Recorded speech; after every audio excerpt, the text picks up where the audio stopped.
You know that feeling, right? Lying awake at 3 a.m., replaying a conversation, worrying about tomorrow, or just spinning out over some tiny detail that really doesn't matter. We've all been there. That endless loop in our heads, that's overthinking.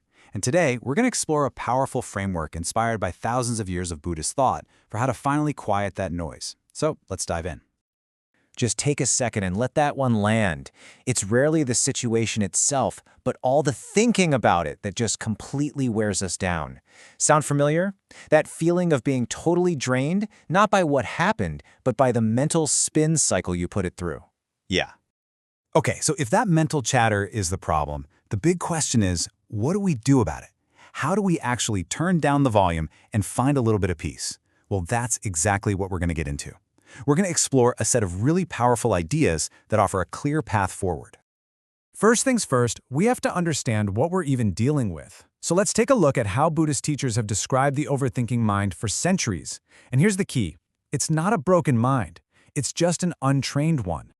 I love these two metaphors. First, think of your mind as an energetic little puppy. It's full of life, it's not bad, but it is constantly running off, chasing things, getting into trouble. And what does that feel like inside your head? Well, it feels like a hopeless traffic jam of thoughts, where every thought is honking its horn, demanding your attention. But here's the good news. A puppy can be trained, and a traffic jam can be cleared. So let's get into the practical stuff.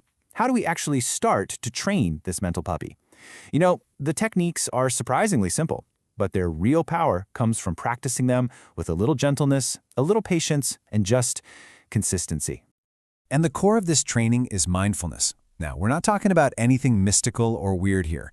We're using the modern, secular definition from Dr. John Kabat-Zinn, who brought these ideas into mainstream medicine. It's simply this: paying attention, on purpose, in the present moment. And, this is the hard part, non-judgmentally. That's it. That's our foundation.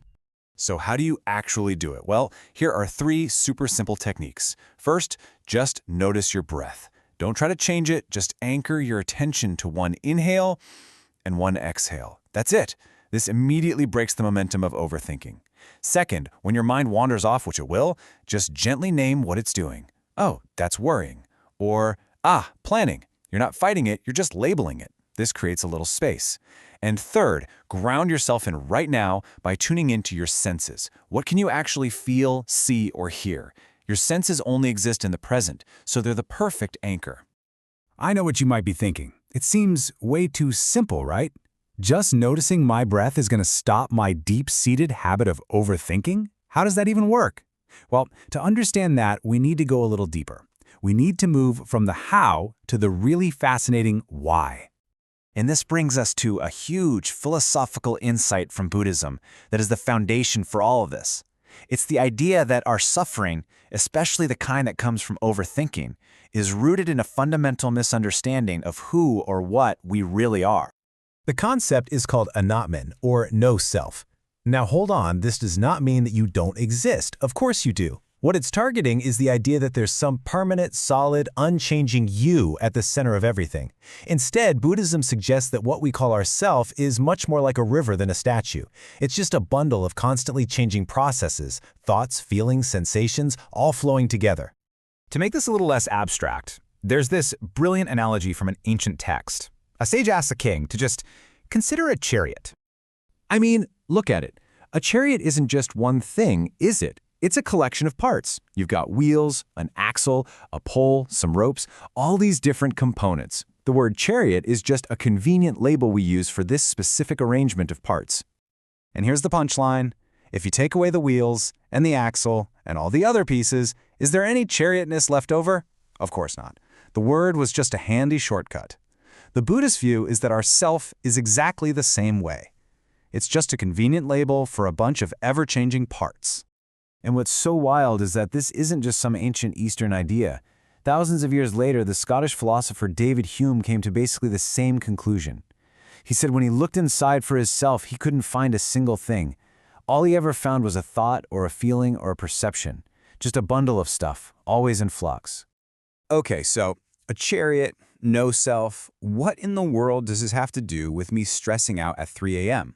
How does this philosophy actually help stop overthinking? Let's connect the dots right now. Buddhism uses another fantastic metaphor. the two arrows. So the first arrow is just life. It's the painful event. Someone's rude to you, you get stuck in traffic, you make a mistake at work. This kind of pain is an inevitable part of being human. You just can't avoid it. But the second arrows, well, those are the ones we shoot at ourselves. This is overthinking. It's the story we tell about the first arrow. We replay the rude comment over and over. We beat ourselves up for the mistake. We imagine a dozen future catastrophes. This is all the extra optional suffering. And it's driven by that fixed, defensive idea of a self that feels attacked and has to protect its story. So this leads to a huge shift in strategy. Instead of wrestling with the story, the second arrow, the practice is to just sit with the raw feeling from the first arrow. Instead of trying to argue with or solve the thought, the goal is just to unclench your mental fist, to just let the feeling be there without needing to build a whole narrative around it. And when you do that, it loses so much of its power. Now, these are obviously ancient ideas, but they have had a profound and fascinating journey into our modern world, where they've been tested, secularized, and applied in some really incredible ways.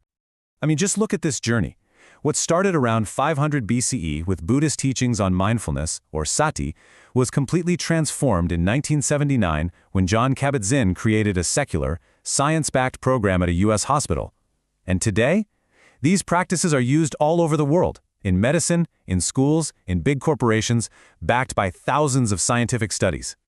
So if there is one single idea to take away from all of this, let it be this one. When we see ourselves as a fixed statue, any little crack or chip feels like a total disaster we have to analyze forever. But when we start to see that we're actually more like a flowing river, always changing, we can let experiences, thoughts, and feelings pass right through us without getting stuck. And that urge to overthink, it just starts to dissolve.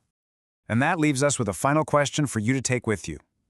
Sooner or later today, a first arrow, some difficulty or pain, is going to come your way. It just is. The real choice you have is this. What second arrow of overthinking, of rumination, of self-criticism can you choose not to fire?